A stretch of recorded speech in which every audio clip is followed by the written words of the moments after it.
Well, anyway, she just celebrated her birthday last week. Make sure to give her some love, okay? You know, I always say if Doki Doki Reading Club is an actual book, she's the spine and the glue. She makes sure that our collective chaotic but ambitious energies are directed into the right direction, and she always got everyone's back, including mine, even if at times, well, I spend half of the club's budget on staplers.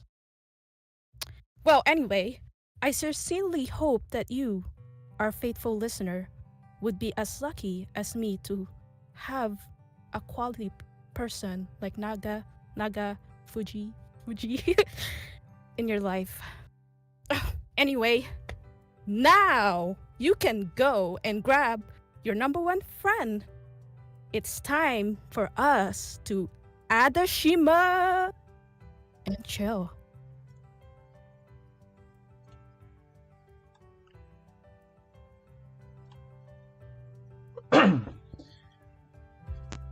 After a quick detours, we'd gotten on board a ferry for our next destination. Standing there on the deck of the massive ship, although in reality it probably wasn't all that large, I stared at the wide ocean spreading before me. All the while, the gleeful sound of my fellow student passed by my ear. I was surrounded by both blue and white. I'd entrusted my body to the flow, becoming just a tiny part of the world around me. And what sort of a comment had that heard me? Are you tired? How horrible of her. I mean, yeah.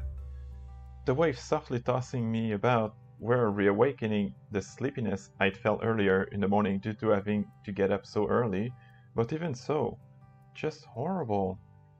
Speaking the truth was not always, or even often, the ideal thing to do. You were looking a bit down? Adachi said, having at last found the word she was looking for. It was neither a question nor a statement, but rather something from in between. Yep, I'd say to try doing that while sun is still up. The fact that I could just went to show the might of holidays. Shifting my eyes down from the handrail, I saw the bow of the ship pushing aside water in front of it, its surface painted white in sharp contrast with that of the ocean. Occasionally, a few droplets would fly high enough to splash against my cheeks. The sharp, salty fragrance they brought to my nose, was that what the ocean smelled like? Yes, it was. It finally feels like we're actually somewhere else, away from home. It's that for me. The concept of going on a trip was strongly linked to that of boats. There was also something else I felt in the back of my mind, a sense of return. I had no idea where those feelings had come from, and yet they were undeniably there. Some member of the ship's crew had given our other classmates snacks to feed the seagulls, and by the look of it, they were still busy doing just that. The gulls did not hesitate even a little bit as they swooped in to catch the snacks being thrown at them from midair, leaving me to speculate if they had perhaps been trained for this specific purpose. Staring at them, I found myself wondering, could Yashiro do that as well? Probably. Not that I'd ever give something like that to her. The sailor had made it clear that these snacks were way past their expiration date and should not be eaten. A few moments passed, after which a flock of birds suddenly took off just a couple meters behind us. I found my body growing stiff as a plank. Equally started by my reaction, the flying nuisance too scrambled away. You like boats? Well, it's my first time on one. Instead, I did feel like I was on the same wavelength with them. Ships, ocean, wavelength. Wait, that actually worked pretty well, didn't it? Proud of this clever wordplay, I went ahead and made a mental note of it. I do hope that one of these days I'll get another chance to be on a boat. I stated randomly, letting my hope expand like a balloon. Let's make it happen. Together. This time, it was Adachi who grabbed the balloon and held it high. Her words left no room for anything else to fit in, and it was for that reason precisely that they came across so stiff. Right. I replied before once again resting the upper half of my body against the end rail and shifting my gaze toward where the boat was heading. Thinking about it as a whole, the scenery that spread before me was quite narrow, the narrowest slice of the ocean. Even so, for me personally, it appeared extremely vast. Everything was in view and yet nothing could be seen. My body shivered as yet another gust of cold wind blew against me. Where we headed next, getting off the boat, was a pretty famous park, so famous that even I knew its name.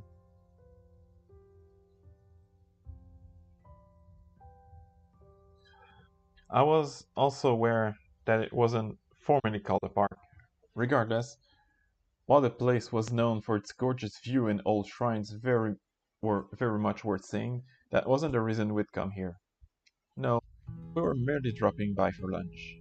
On the first floor of the building we'd entered, they sold souvenirs, and on the second floor, food. We climbed up the stairs, only to find that each group had their own table prepared for them. I sat down next to at the end of ours, and as if it was a natural thing for her to do, Adachi sat down next to me. Next, she brushed a loose strand of hair off her face before turning my way. A strange, almost mysterious look could be seen in her eyes as she stared at me. Nothing. Here. I chose to keep the fact that my first impression of her had been that of a trusty, medium-sized dog to myself. With Yashiro still inside my bag, I placed the thing on the floor next to my chair. I did it as slowly as possible, just in case. This time, there was neither a scream nor a shriek to be heard. Our lunch consisted of noodles accompanied by thin slices of horse meat boiled with vegetables. I'd never had horse meat before.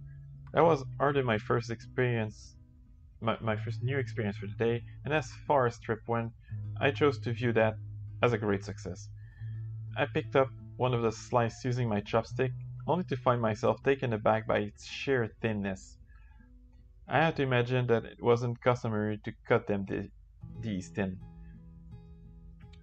Me holding the piece of meat in the air while observing it earned the following comment from Adachi.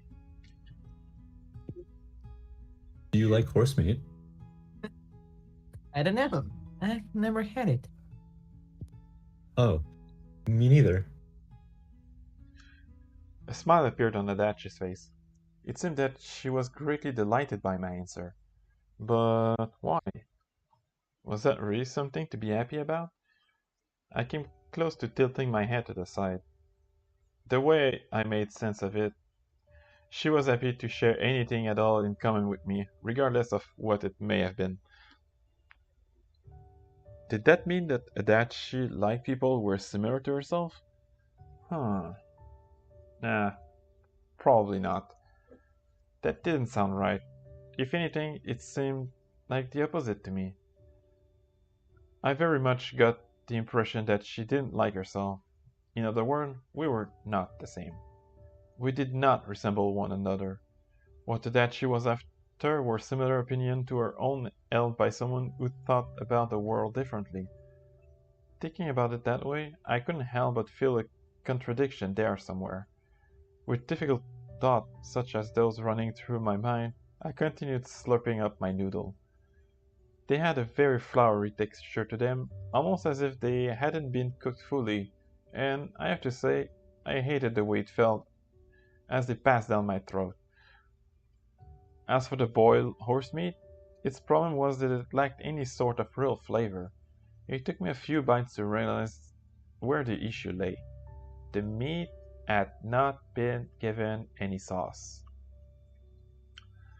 Like me, Adachi too was going through a noodle very dispassionately. Did there exist a dish out there that could fill her up with enough joy to cause her to exclaim how delicious it was out loud?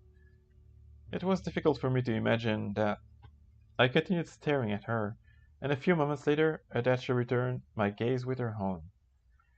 Clearly flustered, and with her pupil trembling, she waited for me to react. How cute she was. Nothing. I'm starting to get suspicious. For dessert, we had 2 apples cut into slices. Would this do for Yashiro? I picked up the slice using my chopstick and brought it near my bag, and right away, before I could even open it myself, what resembled a pale hand shot out. Just like that, the piece of apple was taken from me. Whoa! Focusing my ear, I could hear the muffled sound of the fruit being chewed, followed by a faint Delicious. It was kinda scary still. The same thing happened again when I picked up another piece and brought it to her. I found my heart racing. No one had seen that, right? As much as I tried pretending to be calm, there was no denying the fact that my cheek had grown stiff. After a few looks around, my eyes met with those of Nagafuji, sitting at their group's table.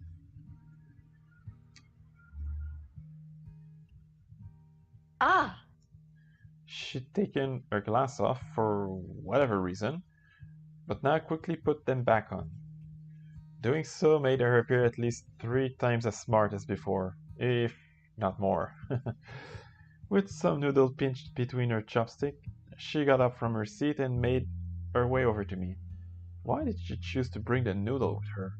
That was beyond me. Whether she had glasses or not, there was simply no making sense of the girl. Nagafuji circled behind me in a large, exaggerated arc.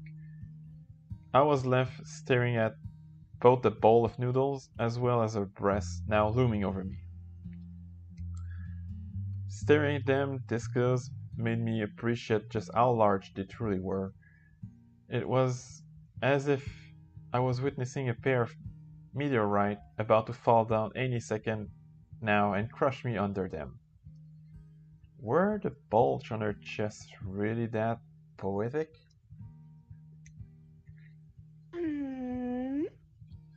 She was staring at my bag from above.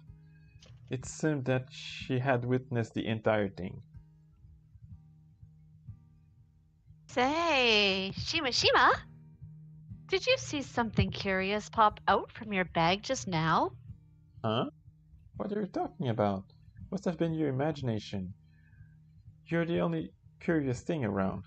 Right away, 3 possible answers appeared in my mind. Of course, when choosing which one of them to go with, the thing that was most important to keep in mind was the fact that the person I was speaking to was Nagafuji. No, did something pop out? I hope so. I didn't. I'm not sure if I've asked you before, but how good is your writer without glasses on again? 0.1 for both. She followed this statement by lazily forming a peace sign with her finger. She didn't really seem into it. And that's something you can trust? No, not at all. Now she was agreeing with me for some reason. There really was no making sense of her. With a quick farewell, Nagafuji then walked off. Thankfully, she remembered to take the noodle with her. Where the heck did you go?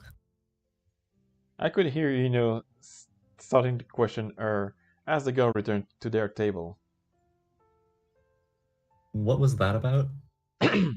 I too was put under heavy questioning, except in my case, it was Adachi interrogating me. Who knows?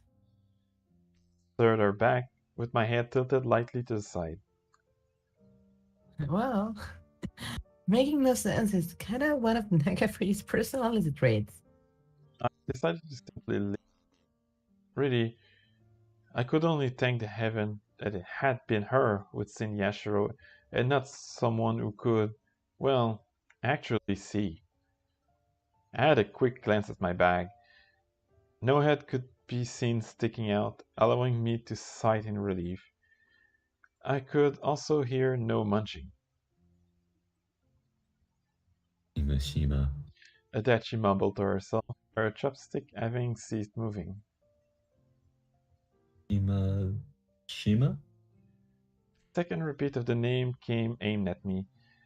There was quite a stiff expression on her face as she spoke. It does kind of sound like the name of an animal when you say it like that. Like a horse or even a zebra. Yeah. As far as Adachi was concerned, the nickname didn't exactly seem to flow out from her mouth. Was that the thing to do now that I'd been turned into a zebra? Should I neigh? Wait, did zebra neigh? I honestly had no clue. Had I ever seen a real zebra in my life? Before I knew, I had ended up walking down memory lane. There had been a time we'd gone visit a zoo with my family. That I remembered for certain. My sister had only been 2, maybe 3 years old. In other words, she could remember it, huh?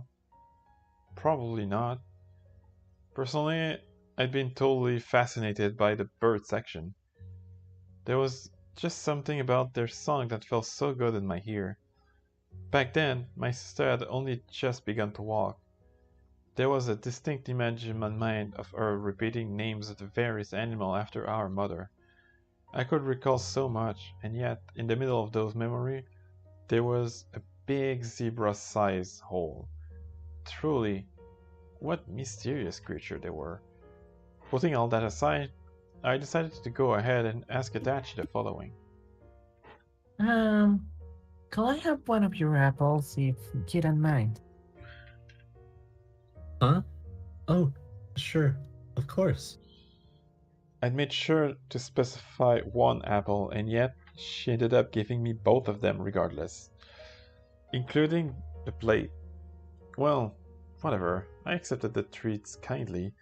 I then brought my hand near my bag while Adachi wasn't looking, and just like before, the slice I'd been holding were swiftly swooped away.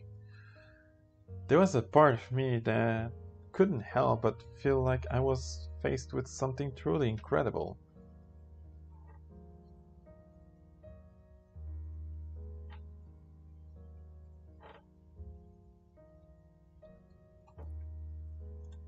Mamura, do you like animals?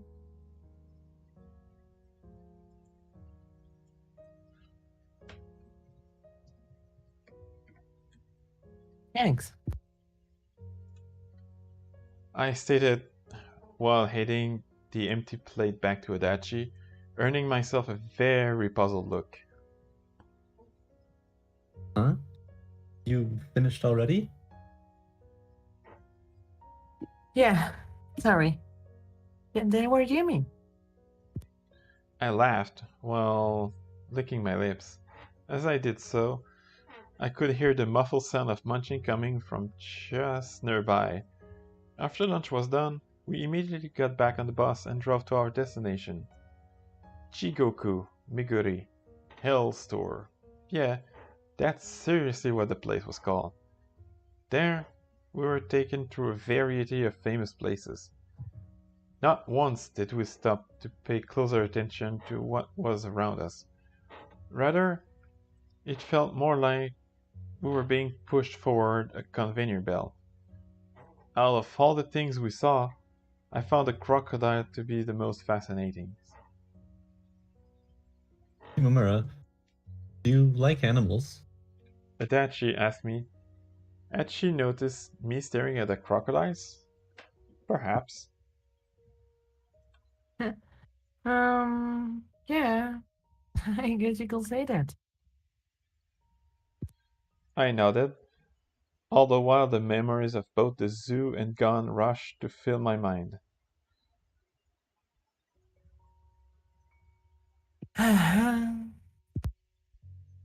Shimamura, Part of me wanted to add, I like you too, Adachi, but seeing how that would have been seen as kinda rude, I ultimately decided against doing so. With the sightseeing tour now done, we then headed to the guest house we were staying for our first night. We'd not made it through the door yet, and already I could feel the unfamiliar smell of sulfur burning my nose. This smell remained even after we entered the building, and we were guided to our room with the rest of our group. Was it always like this near hot springs? Probably. The room that had been prepared for us was naturally Japanese style. Though the walls and the tatami mat on the floor started turning yellow with age, I was left to imagine that this place got its fair share of sunshine. this assumption was further reinforced by how dim the lights were. You could barely make out the corners where the ceiling met the walls. All in all, the room was like something straight out of a history book. The only even slightly modern thing in sight was the television.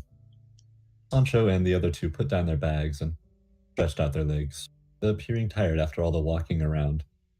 As for me, I made a tour to place my bag far away from theirs. What was I going to do when I needed to open it to take something out? Could I just stick my hand in as if nothing was out of the ordinary and hope that it'd all work out? That, or I guess I could always have Yashiro give me what I needed. Making sure that Adachi wasn't looking, I went ahead and spoke to my bag. Could you give me a change of clothes? In the next instant, what seemed like a pale hand shot out from inside. With it came all the clothes I'd packed, and not only that, but also my school trip guidebook. What on earth was this related to? What part of it seemed like clothes to her? Please.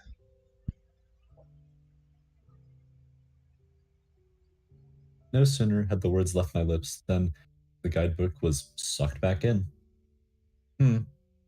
This was honestly quite convenient. If nothing else, it seemed that the majority of my worries had been unfounded. I decided that I would hide away a few pieces of fruit and some sweets while we were having supper later that evening and sneak them to her. Shimamura? Adachi approached me, having caught me having a conversation with my bag. There was a clear look of confusion on her face. Why did you pack all your clothes? Are you about to change? Oh, no. I just figured I'd put them in order. Swiftly, I placed all of the different articles in a neat pile. I then lifted my head, glanced at Adachi, and gave her a quick laugh. Huh? What? Nothing. I was just thinking that you were sure I've gotten in a better mood. Whereas before the trip, she had been sulking, now she was more or less back to her usual self. Adachi's feet grew restless as I pointed this out to her. Similarly, the shadow she cast on me too began dancing. But that's because you're... She seemed to be having difficulty choosing her words. It appeared that those feelings from earlier had yet to vanish completely. That said, while I was able to glean a lot from her reaction, one thing I wasn't was what part of this all did she find worth fussing over? I also couldn't help but feel like even if I were to get to her to explain her thought process to me, I wouldn't be able to understand even half of it. There were certainly times when it was utterly impossible for me to make any sense of Adachi's value systems. Then again, in some ways, that might actually have been a good thing. Not right now, but One day, I promise we'll go somewhere with just the two of us. One day? When is that? She was like a child suspicious of a promise made by an adult. Naturally, I had no answer to give that'd satisfy her. After we've graduated? I stated, just to put something out there, earning myself a protesting look. Well, honestly, I really don't have enough money to be going anywhere. I'll have to save up some first, and since I can't do that while studying... Adachi had a reaction ready for my follow-up statement as well. It was almost as if she'd been waiting for it. She placed her hand on her chest before proclaiming the following. I'll pay. On Adachi trivia, despite her personality being what could be politely described as less than sociable, she actually had a part-time job.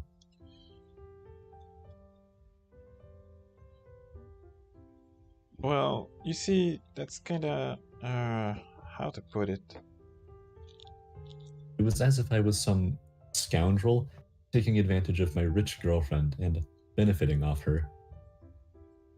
What would I be able to get Adachi to buy me were I to beg her for it? Probably a whole lot, to be honest. She was lucky that I didn't have quite that much nerve, nor was I a scoundrel.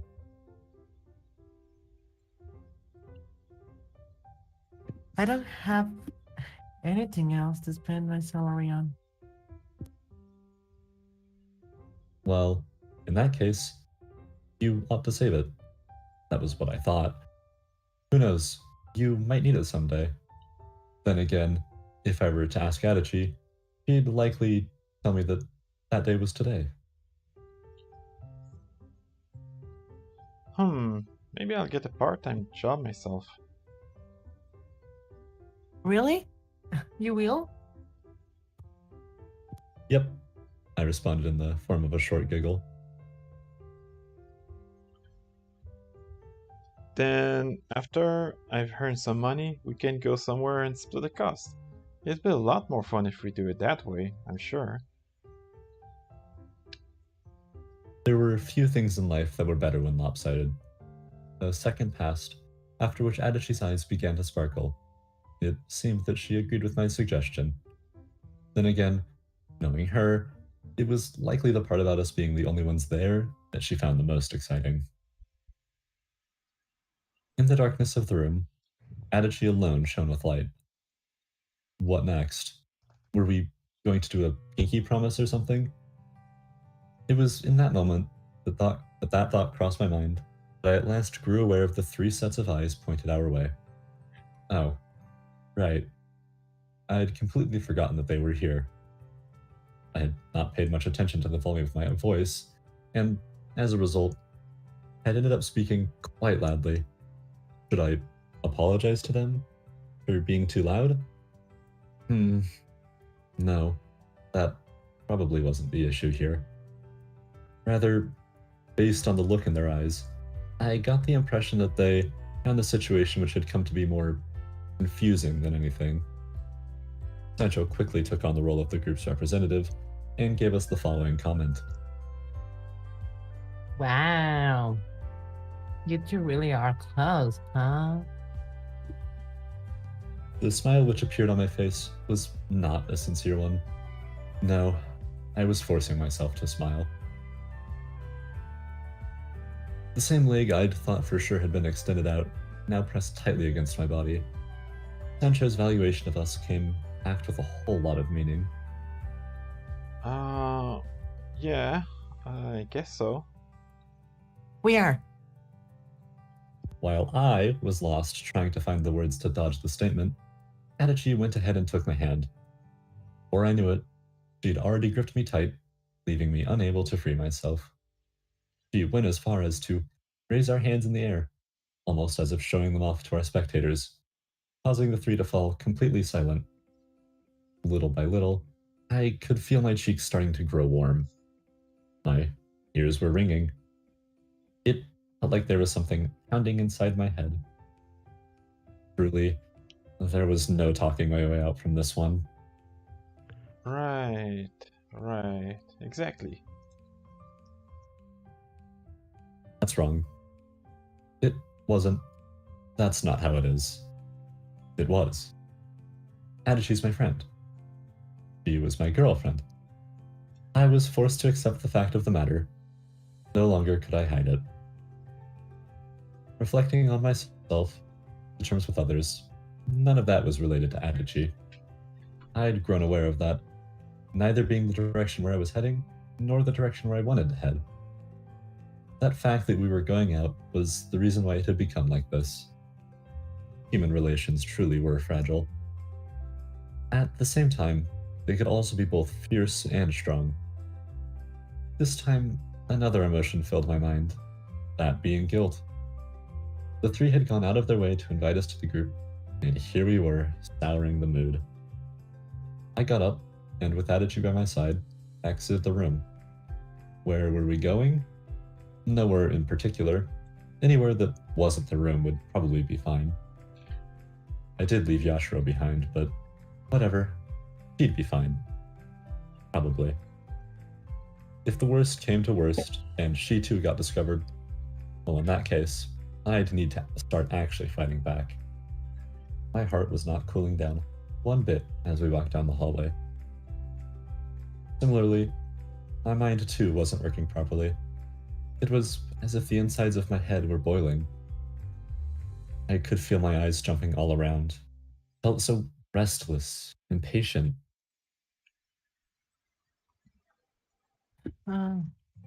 We are close.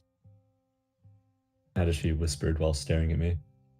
It was as if she wanted me to confirm Sancho's earlier remark. Why exactly did she need a confirmation? What part of our hands clenched tight around the others gave her the opposite impression? Though I wasn't quite sure, I decided to give it to her anyways. Yep. Had I yielded too easily? Was what I'd done considered yielding in the first place? Ignoring such questions, I instead chose to reach straight ahead. That was the way Sakura Adachi lived her life. Sure, her excuse was that she was too clumsy to do it any other way, but that hardly mattered. Perhaps I should follow suit. Perhaps I should live life like she did. Thinking that, I grasped her hand once more. I scooped some of it up, and just like that, palms of my hands became covered in glimmering sand. The good, the bad, they both shone alike. Picking out the things I liked from amidst the sand proved to be a very difficult task. I was left staring down at my palms, lost in thought. My memories so far had all blurred together, forming an entangled mess. But to attempt to summarize it and cut to the chase, I really was glad that I had met Adachi. Right. Right. I could feel an invisible wall separating me from the other three members of our group as I sat there, slurping up my miso soup. It was currently supper time, and we'd come to the dining hall to have some. The very first dish I decided to try out were koi dumplings swimming in miso. Though I'd eaten quite a bit of fish in my life, I'd never actually had koi before, which was why I was so curious to see what it tasted like, and went for it first. To give you my honest assessment, it was fishy. But seriously though, while a part of it might have been due to my lack of experience, there was no defying the fact that the carp had a very unique taste to it. One so intense, even the miso couldn't conceal it. I wonder, was it because the dish was intended for large groups such as ours that this flavor was what had been settled on for it? Perhaps. Was the same true for all such dishes? Again, it was possible. I'd go as to say that if you went somewhere and ordered food, the chances were that more often than not, it'd be delicious. Not that either of us would get to experience that anytime soon in the future. I picked up the bowl, and as if using it to hide my mouth, had a quick glance around the hall. The walls, almost vermilion, appeared much brighter than what they actually were, thanks to the excessive lighting, leaving my eyes unable to relax no matter where I looked. Above me, I noticed vines running across the ceiling. I stared at them for a few moments before lowering my head. As I did so, the sound came back. There were students all around, all packed together inside the dining hall. Describing the atmosphere as slightly noisy didn't paint the full picture. It was straight up chaotic here. Like steam, I could feel the sound passing by my back and my sides. While it might have been difficult to place our table any closer to the center of the hall, physically speaking, in my mind, I didn't really feel like that's where I was. It was almost as if I'd somehow distanced myself from the commotion and placed myself somewhere near the corner.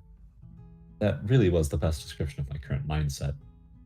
While all the other students were sitting separated into groups, ours was special in that we were split one level further, 3 to 2. We were like crayfish, rattling about on the bottom of an irrigation ditch. Wait, no. That analogy didn't really make any sense, did it? In any case, it really did feel like both Adachi and I were dining inside a box of see-through glass. I was well aware of the fact that for the most part, that box only existed because we thought it to exist. That was how it tended to go with distance between people. In the vast majority of cases, it was something you yourself had created, made to be. Would we be able to get along with the other girls of our group going forward? Somehow, that just didn't feel possible to me. Even in this miniature world, I found myself acting as a source of friction between me and the others. That was most definitely not something worthy of praise. Moreover, it was bound to make things tougher in the future, to up the difficulty level of my life, so to say. In some sense, I kind of lamented that. Adachi, on the other hand, continued eating in silence. All the things that brought me worry just didn't seem to register as much in her mind. Wow. She sure was strong. She had no support, nothing to rely on, and yet she didn't let that keep her down. That must have been true strength. There was also someone else I felt to be strong for another reason, that being Nagafuji. She'd come to dinner wearing the yukata we'd each been provided by the guest house, and was currently being yelled at it for by a guest teacher. She did apologize in a comically polite fashion, promising to go change into her regular clothes, only for her to sit back down as if nothing had happened the instant the teacher turned his back. Seriously, what is wrong with you? It's how I play games. I never follow the instructions during the tutorial and instead try out all sorts of stuff to see what happens. You're still in a tutorial mood? That was a snippet of the conversation she had with Hino, sitting next to her. Thinking about it some more, Nagafuji might honestly have been a bigger delinquent than either of us two were.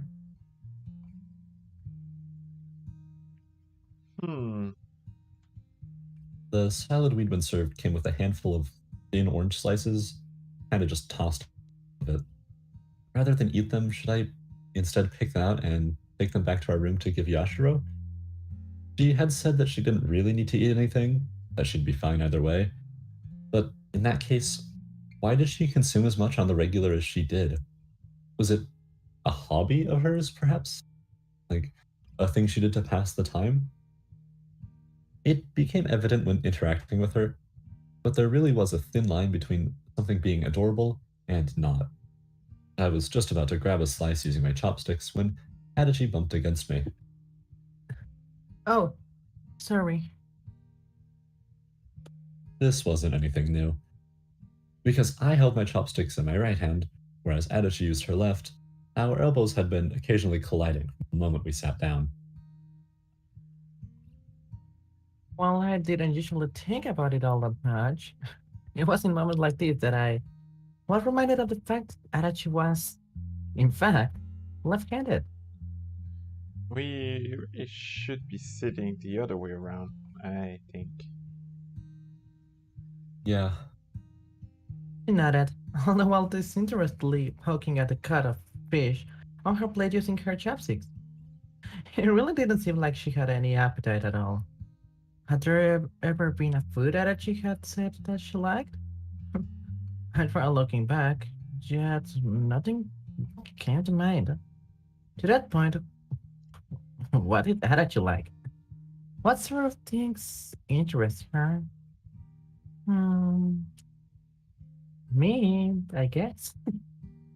That was the only thing I could think of. The faintest blush appeared on my face. I suppose it was fair to say that she was pure, untainted. No one had so much as attempted to touch her. Based on everything I knew about her, that included even her own parents, I alone was able to lay my marks on her. There was certainly a part of me that felt that to be quite a waste. If something was too precious for others to touch, then I wasn't sure if I wanted to do that myself in favor of simply observing it from the distance. Shimamura, And I ended up staring at her while lost in thought. The puzzled look she had on her face seemed to imply such. how are you liking the food? It's okay.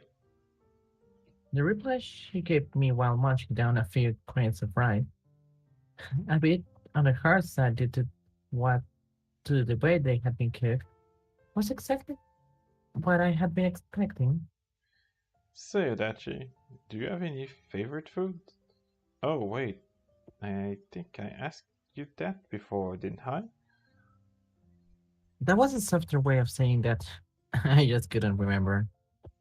As much as I hated to admit it, my memory was definitely the first thing on the long list of my weak points. No, not really. She stated bluntly. Her mouth had barely had time to close when she proceeded to ask me with her eyes where this question had come from. I was just thinking, there are so many of these little things I don't know about you. I'd like to change that.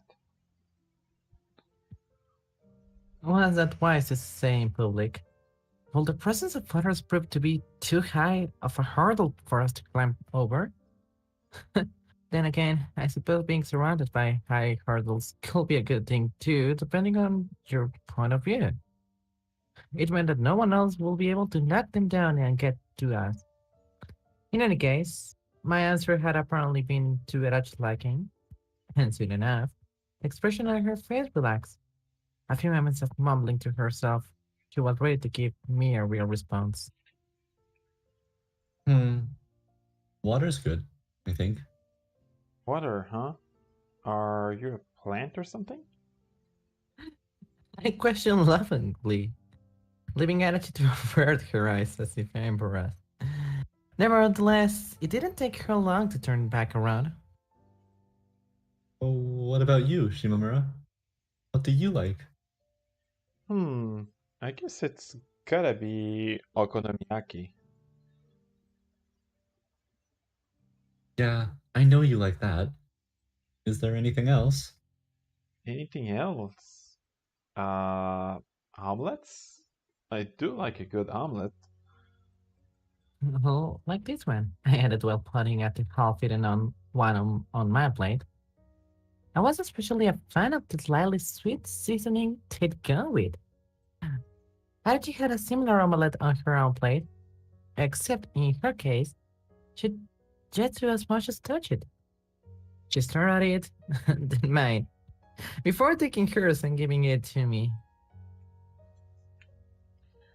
I wasn't demanding that you hand it over or anything, you know?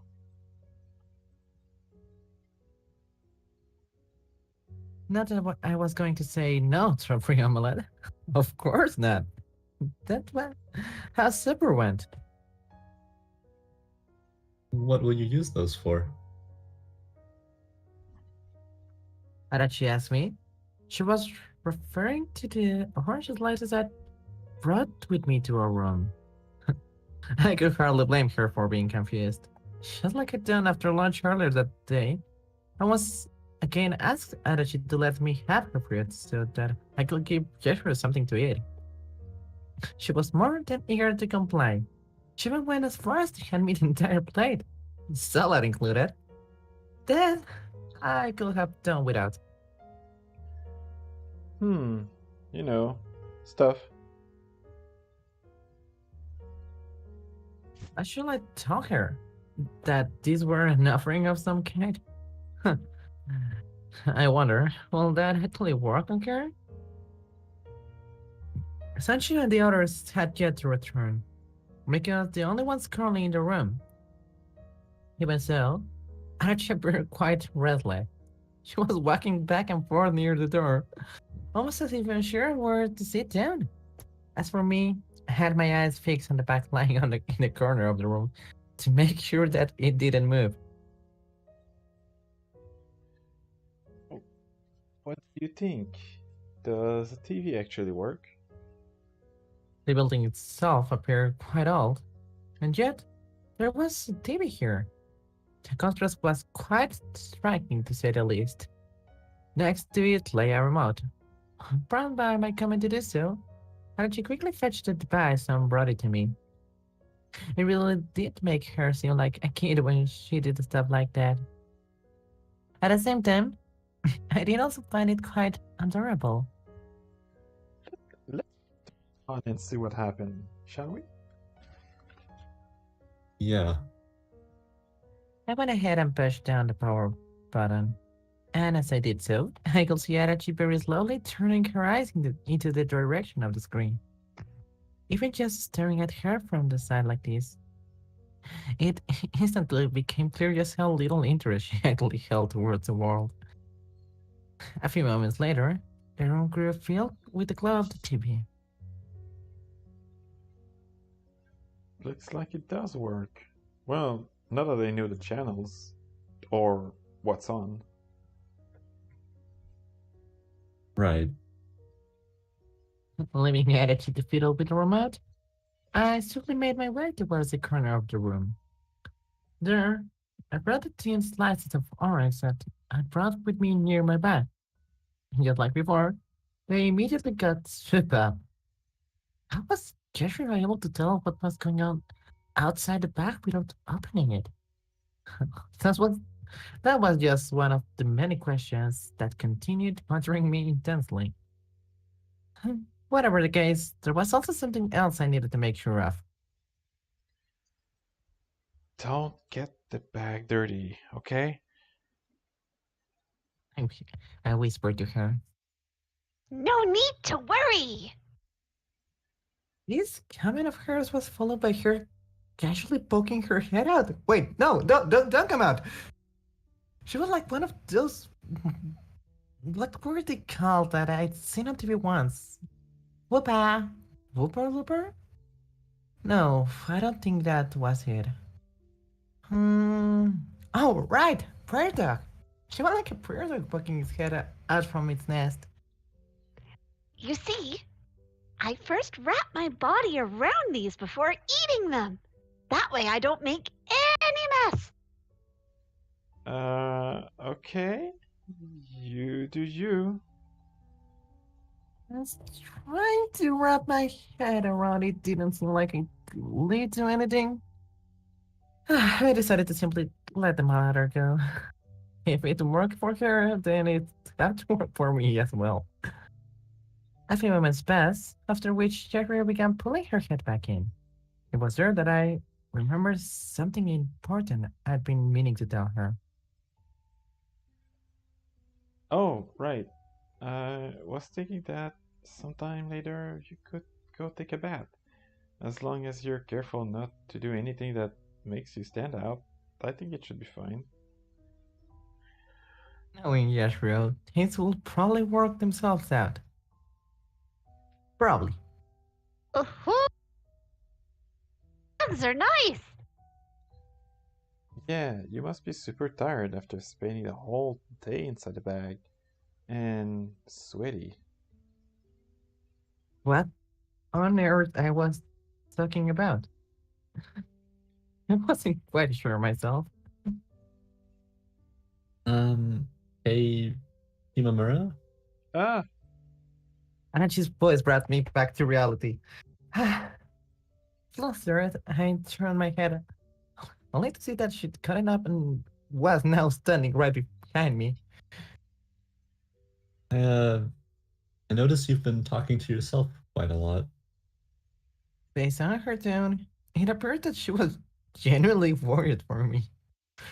Making sure that she hadn't seen Yashiro, I quickly put on a fake smile. no, it's fine. I quite like talking to myself. Or something. Again, what was I even trying to say?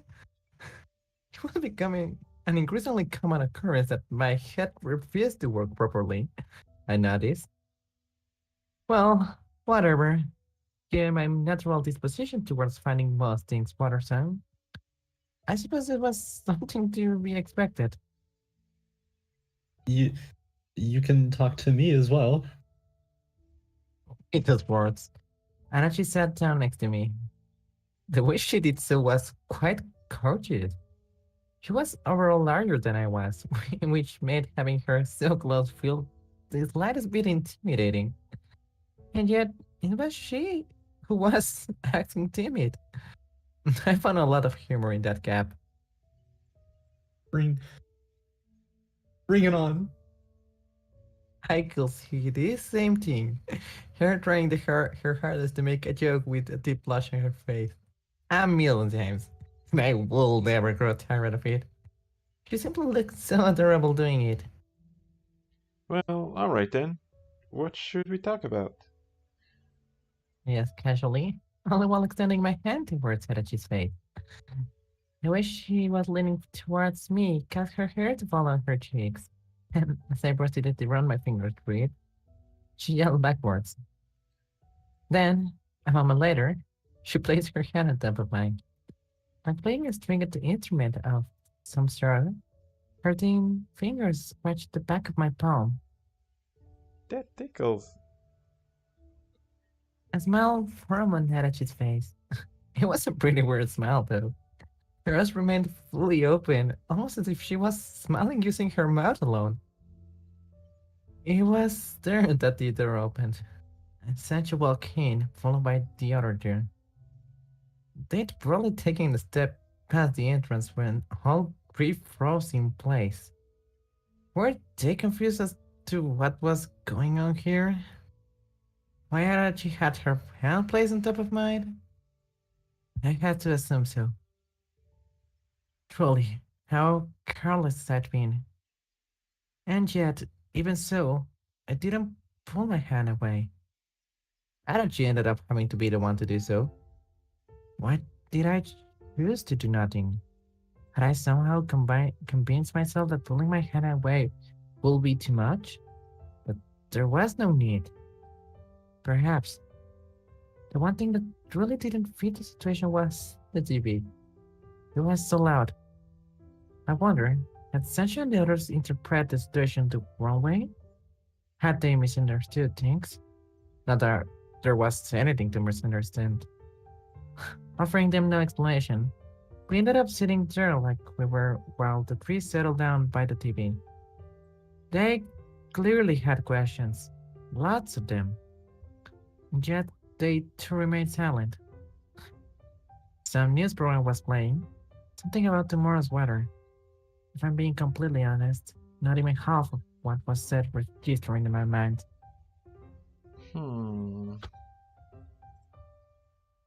Somewhere, I could hear a clock ticking. Each tick was so loud it felt like someone was slapping my neck. There was still some time left till the baths will be opening. In the case of a normal group, this time will likely have been spent engaging in light conversation or what have you. Yet with ours, that didn't seem like it was even a possibility. A distinct rift could be sensed in the air. A rift brought about by us too. While wondering how a rift could exist in the earth, it sounded like something I might do right after waking up. This was hardly the time for such questions. Like me, Adachi too had a glance around the room. Although, in her case, she didn't really react in any way. Rather, her gaze for the most part remained fixed on me. It wasn't difficult to imagine her blurting out something extremely bold if this were to keep up. At the same time, she might also just stay quiet. I always had a lot of difficulty trying to predict what she was going to do next. With everyone silent, the air in the room quickly grew stagnant. I suppose I needed to be the one to make the first move here. What do you say we have a look around the place? I went ahead and asked Adachi.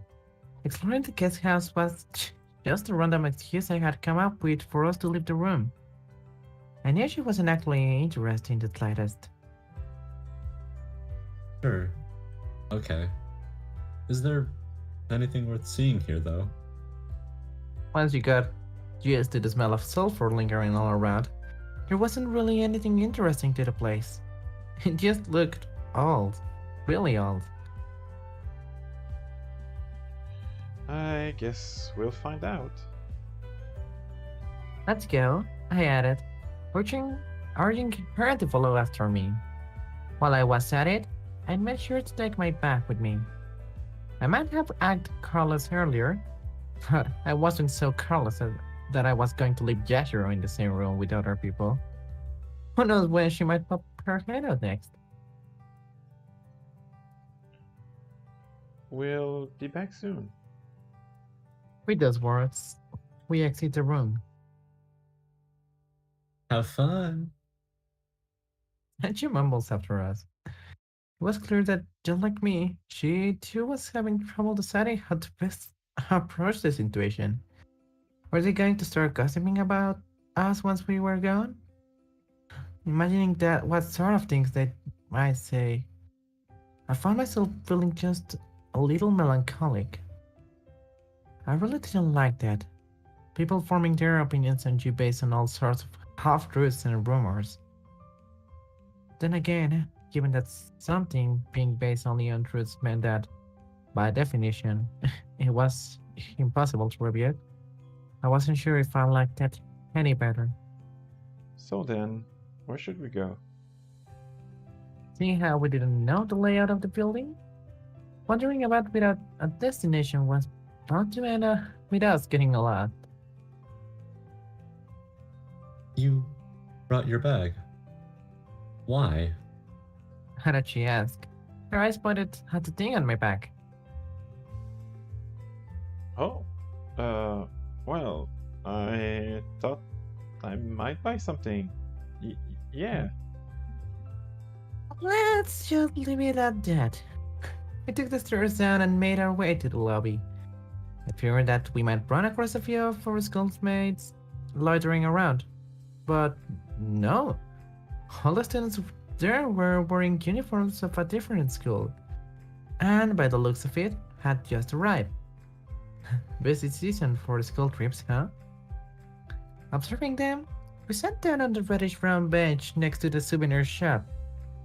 There were 4 benches in total, and between each one, you could find a flower vase housing large yellow flowers. The layout of the benches very much brought to mind the reception hall of a hospital. Although I guess since this was a lobby, that was more or less to be expected. A green light indicating an emergency exit shone above my head. Occasionally, it would flicker before turning back on an instant later. Staring up at it, I let out a deep sigh. I did not feel relaxed in the room, and yet I did now. The way we were hanging out with just the 2 of us, removed from the group, it really brought to mind all those times we'd spent at the sports hall. Why was it that I found that to be so calming? Was it because it was how we had first met? Perhaps. Weren't we supposed to be looking around? Adachi asked, sitting next to me. She sounded genuinely confused. Yep, but I figure we could change plans. Huh? Okay. My fickle nature earned me a faint smile. It was clear that Adachi didn't mind. If I had to guess, I'd say that was likely because it was just the two of us here. Of course, I know better, I thought to myself while sneaking a peek at my bag. Hey, Adachi. What was I about to say here? I waited a moment, but nothing came to mind. Sometimes my mouth just didn't want to take responsibility. Yes? I wonder. Adachi was left puzzled by my non-answer.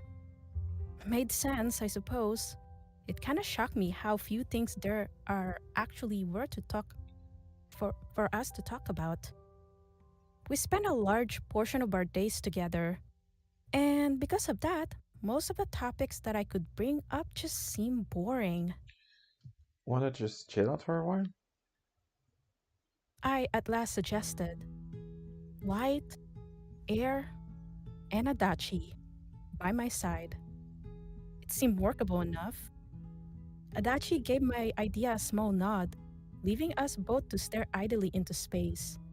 Extended silences like these tended to be really awkward most of the time. That was how it usually went when dealing with people. And yet, not here.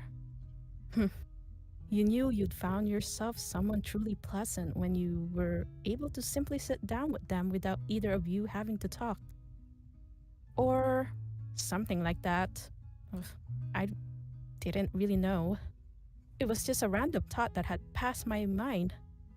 Whether or not there was truth to that statement, it did sound like it might convince someone and myself. We spent the next few moments like that, completely free from the notion that we'd come here on a school trip. I checked my watch, which I had not put on but instead had stuffed into my pocket, only to see that it was now just the right time. Lifting myself up from the bench, I suggested to Adachi that we get going. A slight stiff expression formed on her face. It was as if she was anxious about something. But what? What was there to worry about? I chose to ignore those questions for now. I happened to glance at the souvenir shop as we passed by it. There were a handful of different types of pastries on sale, accompanied by a few buns. All things that I could easily find at the local supermarket. These counted as souvenirs? Really? A jam bun, please. A muffled voice spoke out from the inside of my pack. I gave the thing a quick smack. When was the last time I'd been to a public bath? Oh, I honestly couldn't remember. Our family didn't really ever visit hot springs. The changing room I found myself in was packed full of girls. Each class had been given in its own time slot to bathe, and it had now come time for ours. A few students yet to take off their makeup could be seen doing so in front of the washroom. Near the door, I could hear the voice of our teacher telling a different group of girls to stop messing around. The lockers, the walls, they all smelled old. If I have to describe the smell, I guess worn out was a pretty good way to put it. Standing there, I felt someone staring at me. It didn't take me long to figure out who that someone was. Adachi? Nothing. With a towel in hand, Adachi proceeded to shake her head from side to side. She looked really stiff doing so. Similarly, her voice too had a certain hardness to it. It was like eating potatoes enough stew. Huh. Something was lacking about the way she was conducting herself, and it had been like this for a while now. Specifically, she had first started acting this way when the topic of the bat was initially brought up. Was there something about baiting with others that she disliked? I guess so. To put it politely, group situations were most certainly not her specialty. That said, as I lacked the strength necessary to push her over this hurdle, I was going to need her to pass it herself. She kind of reminded me of those girls during our school trip in the middle school who'd fake having a cold in order to avoid getting in. I started by removing my jacket. After that, I took off my jersey. It was there that I once again felt Adachi's gaze. I turned around to check, and sure enough, she'd been staring at me. She was already naked herself. Naked Adachi. Huh? I have to say, her legs really were slender. Looking at them this close. Barely had that thought pass my mind when Adachi panicked and fled. It's nothing. She quickly yelled, cutting me short. She then ran away. There was something about the way in which she did so that really stuck out to me. For whatever reason, she was swinging the arm on the side as the leg going forward. Normally, you did that the opposite way. Weird.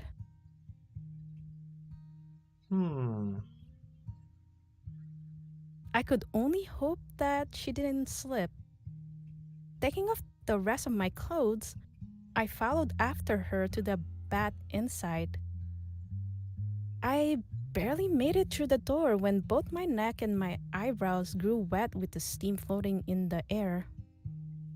The bat was wider horizontally than it was long, and it had been built in a way where the majority of it lie underground. It was quite dark here, although at the same time, the people who designed this place seemed to have been aware of that as well. Both the walls and the ceilings were built of light-toned wood as if to compensate. There were 3 windows in total, all pretty small, made from type of glass that made it impossible to see out from the inside, or in from the outside. While likely a source of light during the day, at this hour, they were 2 painted black. I found Adachi sitting in front of the showers alongside some other girls. Her limbs weren't bruised anywhere, letting me know that she hadn't had a fall. That was a good thing, I felt. At the same time, there was definitely something strange about the way she was behaving there. It was as if her joints weren't able to bend properly. Like she'd woken up with a strained neck. Or, in her case, strain everywhere. Each time she moved the shower head, she had to twist her entire body to do so. The same happened whenever she moved her arm back. If I'm being honest, it seemed really laborious. Then again, I'd be lying if I said that I hadn't seen her acting like this plenty of times in the past. May I? I asked as a joke while approaching her, prompting Adachi's shoulders to jolt. Sure. She muttered back, following by a random gesture.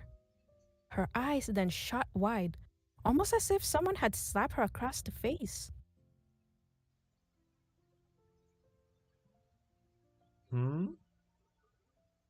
I tilted my head to the side, puzzled. Why was she pointing the shower head into her face? Well, whatever. Leaving her be, I picked mine up and began adjusting the temperature of the water. Then, as if imitating Adachi, I let the liquid flow against my face. Soon enough, the entirety of my head had grown wet and warm. There was something about the steam, the warmth, the way it spread across my scalp that made it impossible for me to not yawn. I could feel all the thoughts and emotions that had piled up inside me washing out. This feeling that proclaimed that the end of the day, I just love it. Running my fingers through my hair, I had a look around the room. Ah, there she was. I was, of course, talking about Yashiro, currently washing her head near the corner of the room. I'd figured that this was a good opportunity as any to let her roam free. A bubbly afro had formed around her head, leaving me to question just how much shampoo she'd use. There was a group of girls washing themselves next to her, and while they did appear quite suspicious, it did seem that they were going to be approaching her and asking her who she was. Not that it really mattered. Even if they did, she'd probably just greet them with a smile, rendering them speechless. Anyway, it ended up being Yashiro who made the first move.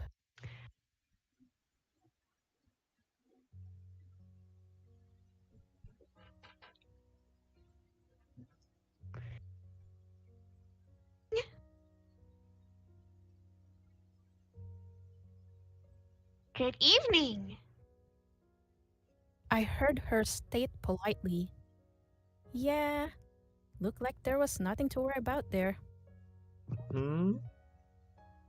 I just picked up the bottle of shampoo when I noticed that someone was staring at me. I turned my head, and there next to me, I found Adachi frozen still. Yes? I tried approaching her as softly as I could. The level of tolerance as I was showing here was to the point where some might even consider it suspicious. And yet, despite my attempts, I was once again met by the same It's nothing. as I had so many times before. Following this, Adachi swiftly turned her eyes away. She then gave her head a hard smack, almost as if telling herself not to do that again.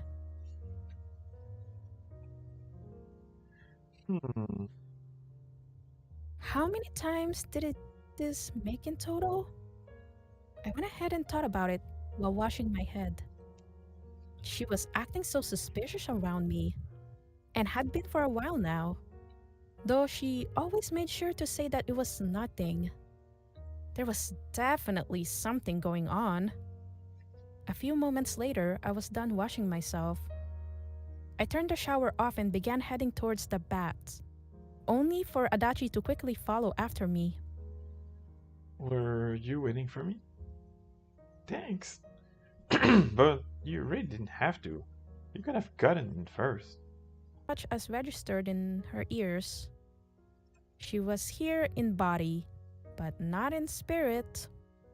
That was how it felt to me. It also led to an interesting question. Where was she in spirit then?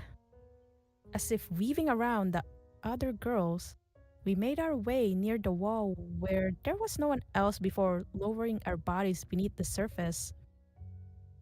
While the sensation itself was pretty similar to being in a bathtub, albeit in a very large one, looking around, the image that more came to my mind was that of a cavern. It was honestly pretty fun. I went ahead and allowed myself to enjoy the feeling. Large bath sure are nice. What I found especially enjoyable was the way I was able to stretch out my feet as far as I pleased. I'd been able to do that back at home too when I've been younger, but these days, it was sadly no longer possible.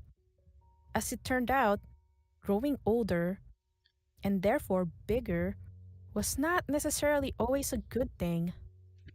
There was a constant stream of steam flowing upwards, and following it with my eyes, I wound up staring at the wooden ceiling painted black.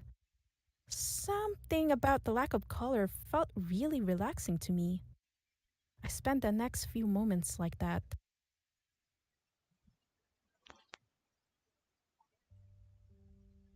Alright then. Moving only my eyes and with the rest of my head remaining perfectly still, I went ahead and sneaked a peek at Adachi sitting next to me. I was caught a little off guard by just how red her eyes were. It was as if they were inflamed. It's nothing. She stated bluntly, all the while shaking her head from side to side, her head wet with the water waving with it. Everything was nodding to her. Had she secretly been born on planet nodding? I haven't said anything yet. In response to my rebuke, Adachi held up all of her fingers and pushed them against her eyeball. What was this gesture meant to communicate? I honestly had no clue. Say, Adachi.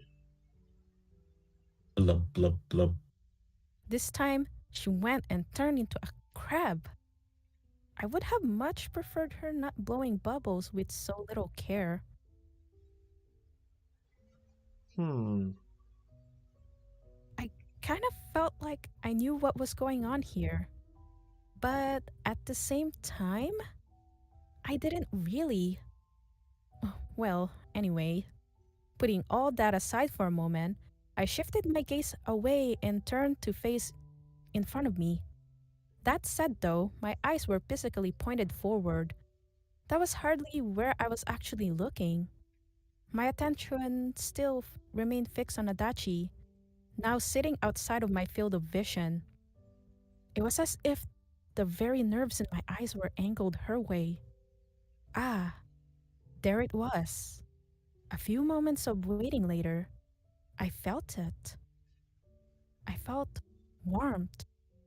Not warmth belonging to the stream, but to a stare. Though it sometimes disappeared, it always came back. It was like a signal, continuing on forever.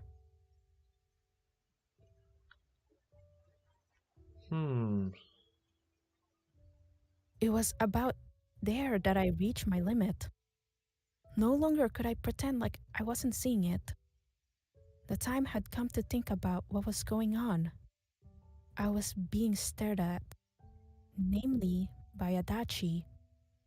Why was that so? Obviously, I knew the answer already. It was because I was naked. Probably.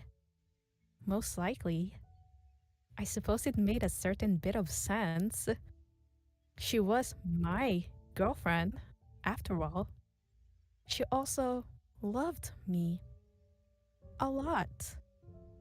It was only natural for this to be one of the implications of such a relationship. At the same time, I'd never really thought about it that way.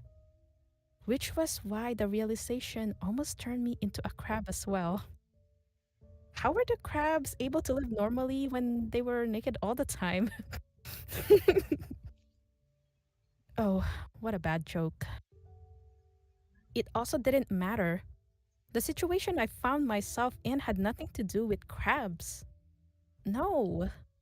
What was important here was that Adachi and I were both naked.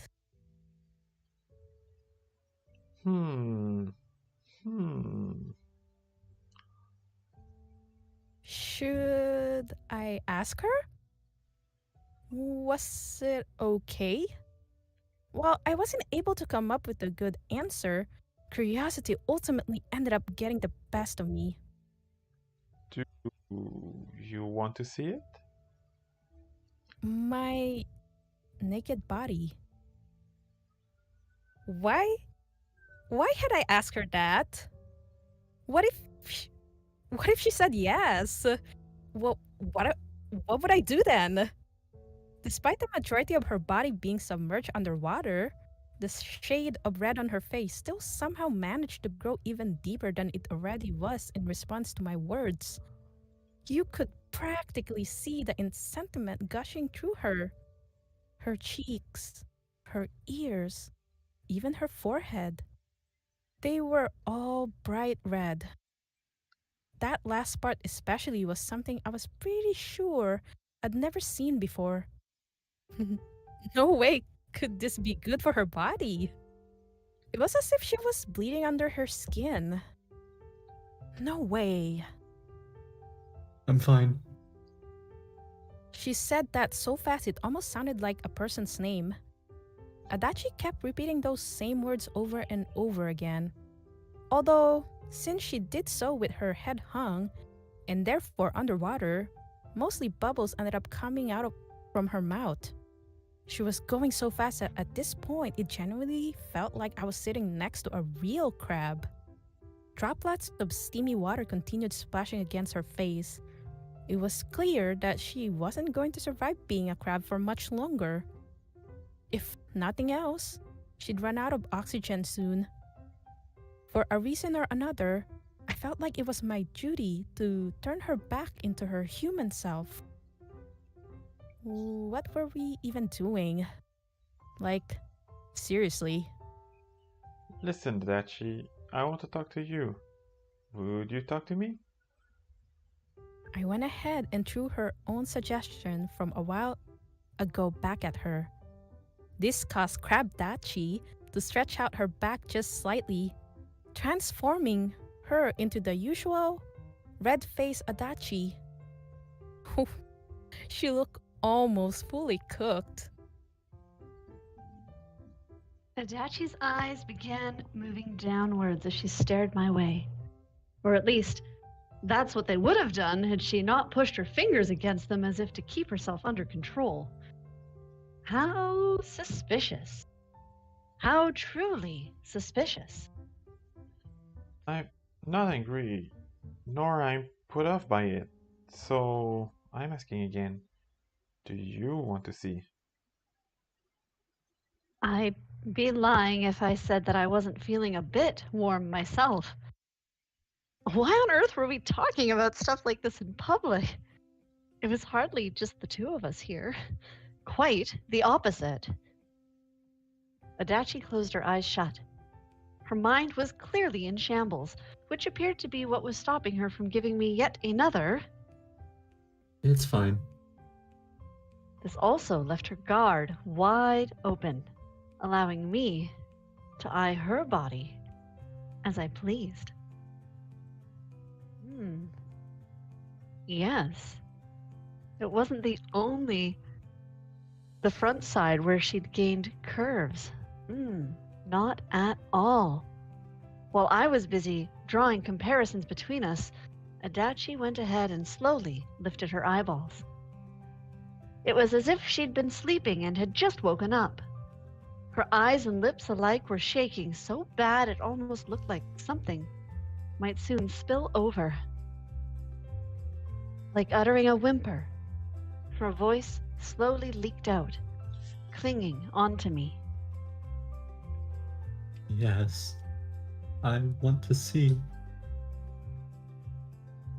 Those shivering words revealed her true intentions. At last, she'd returned home from planet Nothing. You do, huh?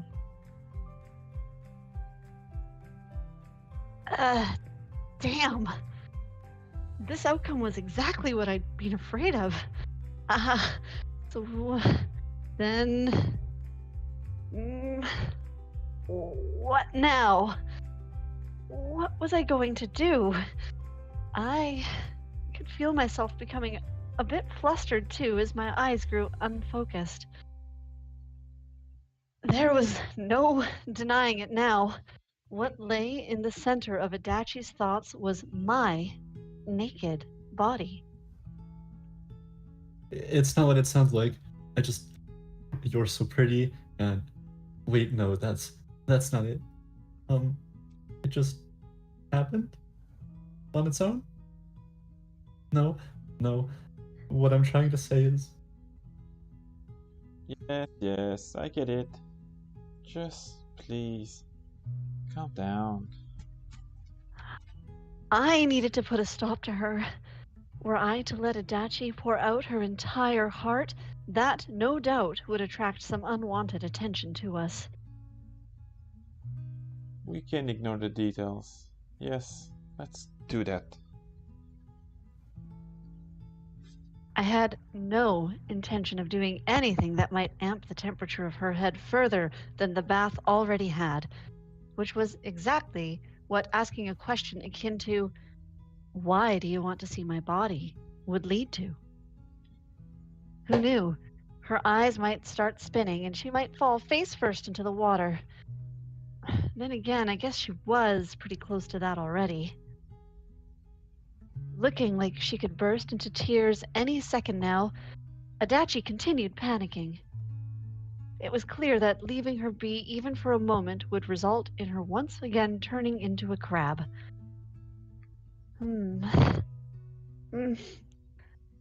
What would happen were I to say no to her? Would that be bad? Would Adachi's feelings be hurt? Would she be scarred? The answer to all of those questions was probably yes.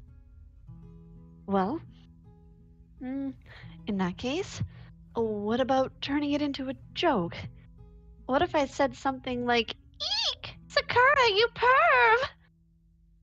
Would that be any better? I seriously had no clue what the right direction was to take here.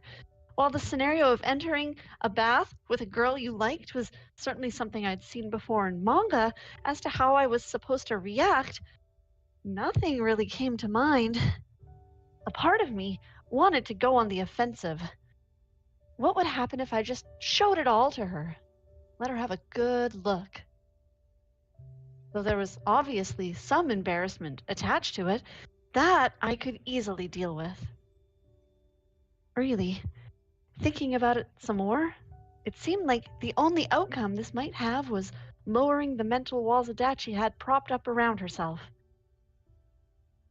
In other words,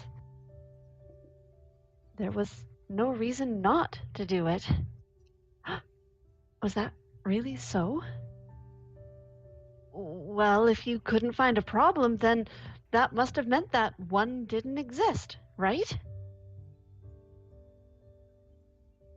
Hey, Adachi.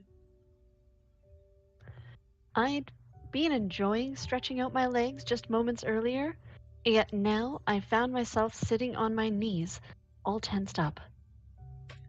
Adachi, on the other hand, responded by drawing her head in. She was like a shellfish clamping shut. She attempted to start, only for her voice to crack before the first word could even leave her mouth.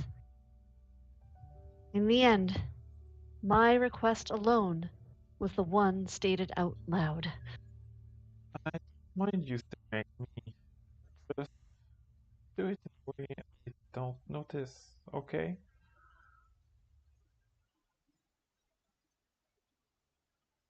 That was the best compromise I could bring myself to propose.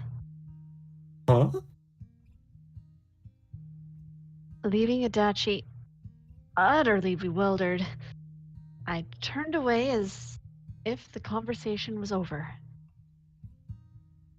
I then removed my hands from my chest and lowered them into the water, planting my hands firmly against the floor of the bath.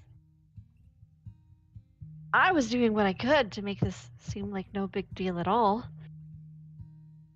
Now, back to facing in front of me, I could see my classmates everywhere I looked. All of them naked. Of course they were. It wouldn't have made sense otherwise.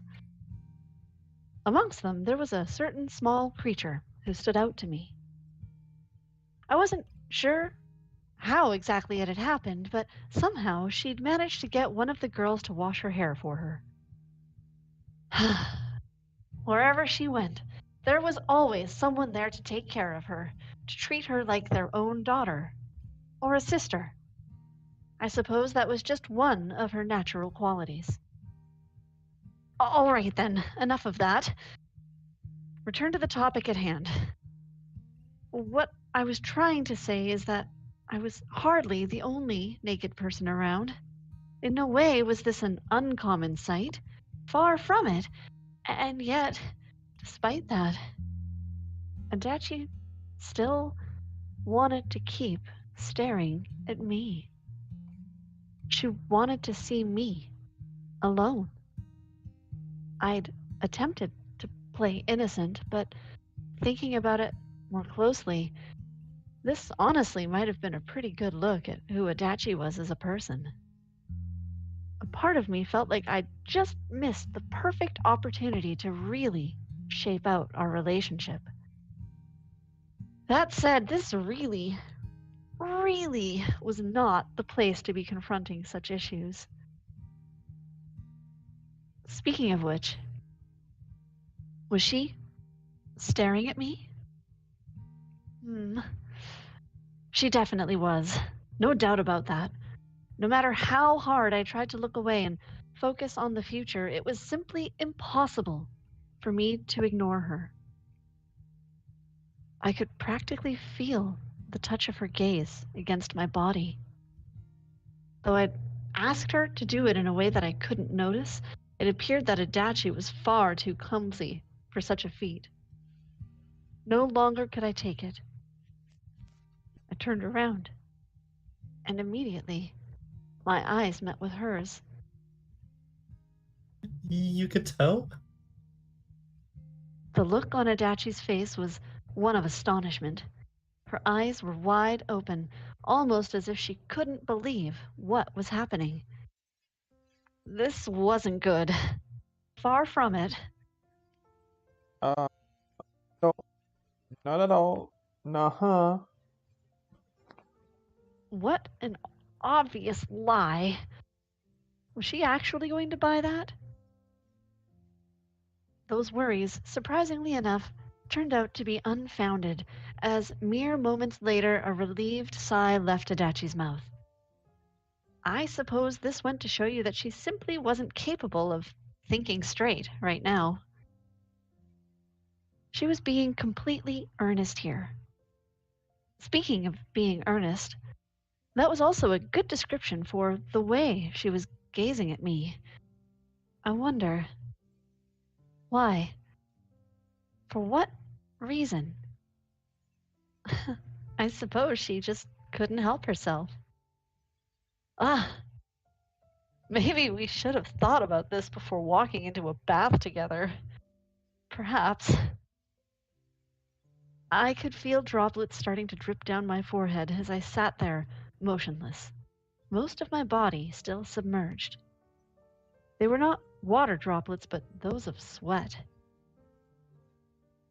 My naked body was being stared at by my same-gender lover. I was showing it to her. All this in a public bath surrounded by our classmates. Yeah, this might be kinda bad. When you line them up like that, the things I was doing here really were inexcusable. I kind of wanted to follow Adachi's example and simply stop thinking about it. This wasn't how a school trip was meant to go. Quite the opposite. While it had been my intention to only stay for a little bit, I ultimately ended up waiting till the time limit nearly ran out to get up. Adachi followed in suit, and even after we put our clothes back on, her eyes still continued drawing circles. Was it because of the heat or because of something else? Though I knew exactly what was going on here, for whatever reason I felt like I had to pretend like I didn't. The first thing I felt as I returned to the room while drying my head was the stinging sensation of cold droplets below my soles. I shifted my gaze towards the floor, and there!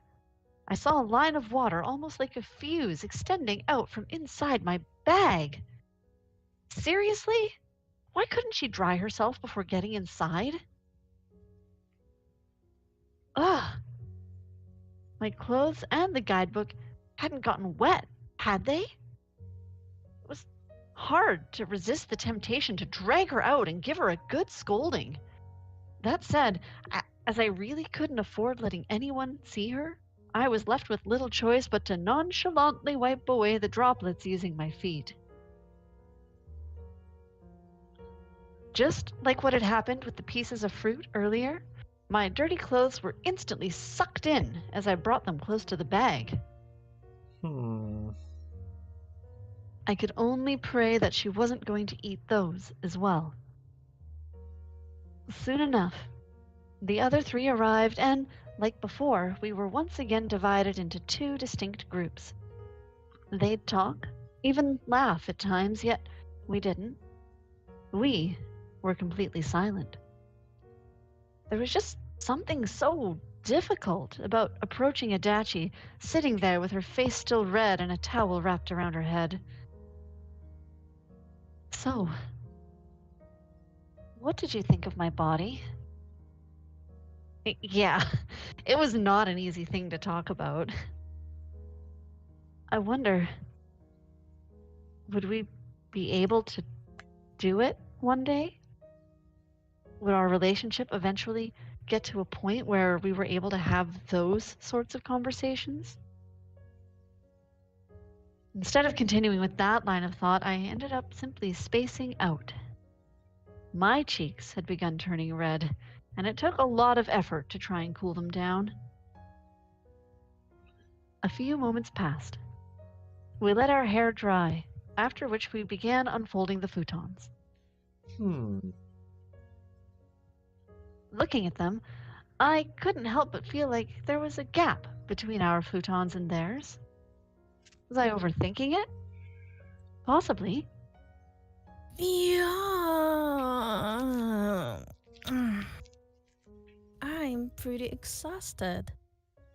Should we head to bed early? Someone asked from their side. It did seem like the mood in the room was right for that. I wonder, what was it like over in the other rooms? Were they having fun together? Had it been Hino and Nagafuji in ours, perhaps we too could have done that. Looks like we should. Delos stated in agreement. What did she mean by it looking like that? I wasn't really sure. Agreed. My body did feel pretty heavy too, mainly because of the bath. As for Adachi, well, she appeared to still be spacing out with her face all red. A part of me wanted to ask her what was going through her mind, although at the same time, another part wanted to simply ignore her. Our eyes ended up meeting as I stared at her, prompting Adachi's lower lip to tremble. She shook her head from side to side, although what exactly she was saying no to, I honestly had no clue. Well, whatever. I went ahead and crawled inside my futon. It felt a bit different compared to the one I was used to at home. The pillow was considerably harder, too. All in all, these factors combined to give me a good sense of being somewhere else. Though a part of the blanket did feel a bit damp, almost moldy for whatever reason, I found it oddly relaxing pressing the tips of my feet against it. Spending a night at my grandparents' house always made me feel nostalgic, and this was kind of similar to that, although not quite. Okie dokes. I'm turning the lights off now. Sancho, or Pancho, stated. In the next moment, all light disappeared from the room. It was as if someone had pulled down a curtain. All around me, there was darkness. Whether I closed my eyes or had them open, that made no difference. It was to the point where, a few moments later, I genuinely could no longer tell if I was staring at the ceiling or my own eyelids. That only lasted for a brief span of time, however, and as I grew accustomed to the darkness, I could notice Adachi's eyes moving. Looking relatively calm, as if she'd managed to cool down, she stared at me. Her eyes were those of a child who wanted to say something. In response to her, I went ahead and placed a finger in front of my lips. For one, there were other people in the room beside us. It was also currently the middle of the night. This caused Adachi to start blinking rapidly, and a few moments later, she pushed her left hand outside of her futon. Where was it heading? Towards me, naturally. Her hand was left hanging in the air between our two futons. It took me a moment to get what she was doing, but once I did, I too stretched out my hand, my right hand. There, in the silence of the darkness, my hand touched hers. Her skin felt a little warm. Was that because of the bath or due to something else? Whatever the case, a smile soon appeared on Adachi's face, leaving me to wonder if she'd perhaps experienced something similar. Oh, this wasn't good. Our futons were too far apart to successfully hide our hands. Based on the lack of faint snores in the air, it was clear that the others were still awake. Were we to fall asleep like this, they'd definitely catch us.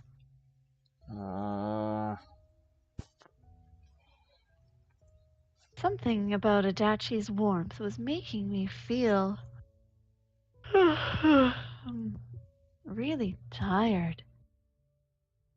It was only our palms that were touching, and yet that sensation reached my very core. All worries, all doubts soon left my mind. It was as if they were carried away by the waves. Who really cared? Even if the five of us weren't able to get along, I always had Adachi. Now, the question was that enough? Was she all I needed? The current me simply didn't have an answer ready.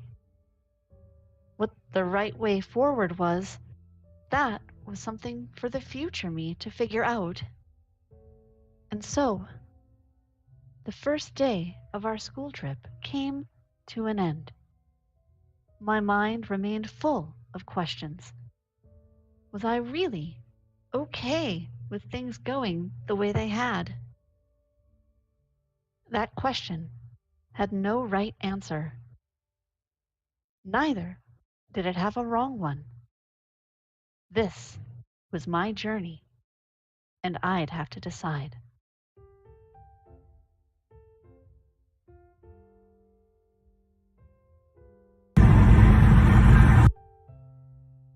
The end. All right, here we go. Another gay chapter. Yeah. The gayest chapter yet. I told folks it was going to get steamy in here. Literally. Why? All right, Well- everyone. Yeah. Thanks so much for listening to DDRC. Thank you, thank you, thank you. I hope you have a really... Okay, I forgot what I'm about to say. Never mind. I hope you have a really gay day. Bye, everybody. Bye, everyone. Take care. Bye.